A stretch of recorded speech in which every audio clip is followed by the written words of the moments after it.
Love or Fail, I'll be testing these brushes. And these are actually dupes for the famous Artis brushes.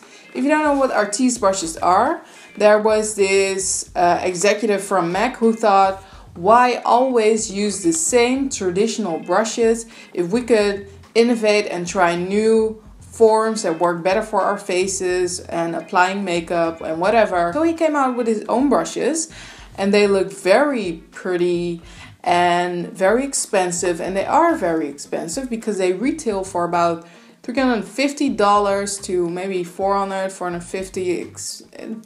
Depends on which set you get. And this set of brushes were $25. There are 10 of them. I ordered them from AliExpress. I never tried Artis brushes, so I can't really compare the two. I just want to see how the dupes work, and is this the kind of shape of brush I want to work with, and does it work for me or whatever. And this is what you get. The big ones feel very soft, and these not so much. These three are actually bent. And I think it's because of the dents in the box. Something pretty heavy must have laid on it. So yeah, it's not really straight anymore. That's a shame. I'm gonna do a look with these brushes, applying my makeup with them, and see how they work. There is no description in the box or on the box how I should use these brushes. So I'm gonna start off with my eye makeup using these 5 brushes. So first I'm putting on a base, and this is by Calvin Klein in Vintage Metal. Applying that all over the lid. Then I'm applying a transition color. I'm gonna use this one to put in the crease. I'm looking for a blending brush, and I think one of these 3 should work. I'm gonna go with this one, the medium size. I do think this shape is perfect for a cut crease.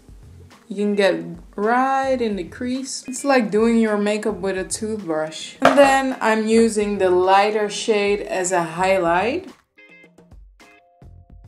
I'm going over the lid with this eyeshadow by Kiko. This is 119. Just using the same small brush and applying that to the lid. Then I'm gonna make it a little bit darker in the outer corners with this eyeshadow by Kiko in 134. It's very hard to blend everything. I feel like I really need a fluffy brush right now. I do like how I can hold the brush. Then I'm gonna apply the darker color on the lower lash line.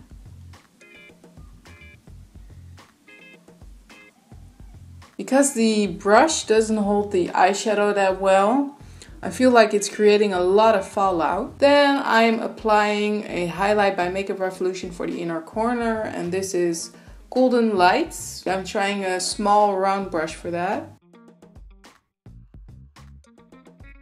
It works, but I can't really apply it with precision because it's still a bit big for an inner corner. I'm gonna apply some eyeliner. Then moving on to mascara. And then moving on to foundation using NARS Sheer Glow and MAC Face and Body. You really have to press down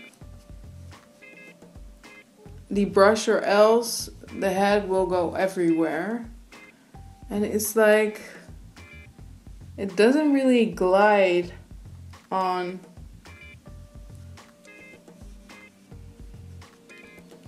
To the skin. Well, I actually like what the brush did. I think it looks pretty good. Next, I'm applying concealer. And I'm also gonna highlight a little bit with this concealer. And I'm working that in with the smallest brush of the biggest ones.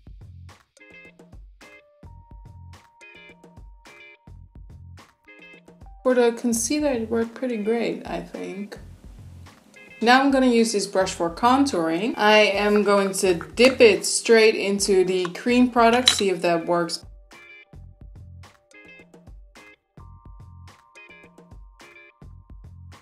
Now I'm just going to work it into the skin.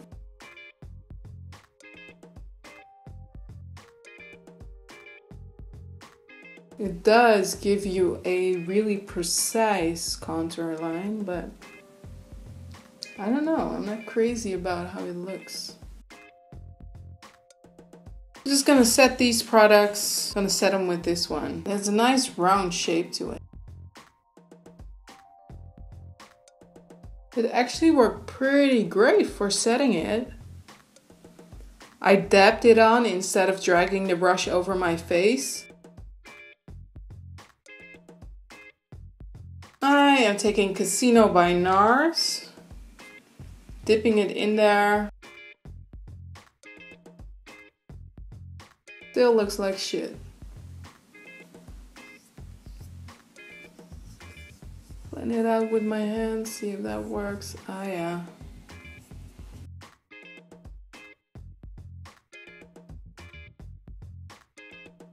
Now I'm applying blush. I'm gonna use this blush by Ingla. Dip the brush in there. Again, I feel like you need a fluffy brush for this. Whoopsie, I kind of overdid it. My God, what did I do? Going in with the hands again. There. Then going in with the highlight. This is Fine Gold by Pat McGrath.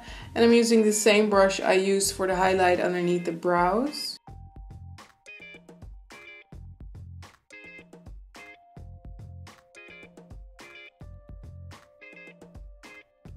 For lipstick, I'm going in with True Brown by Kylie Jenner. I'm just applying that to my hand. And then I'm going in with this brush. Another small round brush, but it's actually flat this time.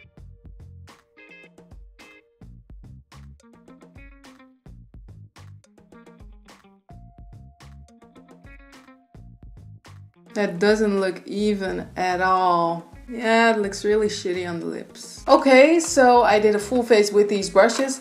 Some things I liked, some things I really didn't. First, the things I liked.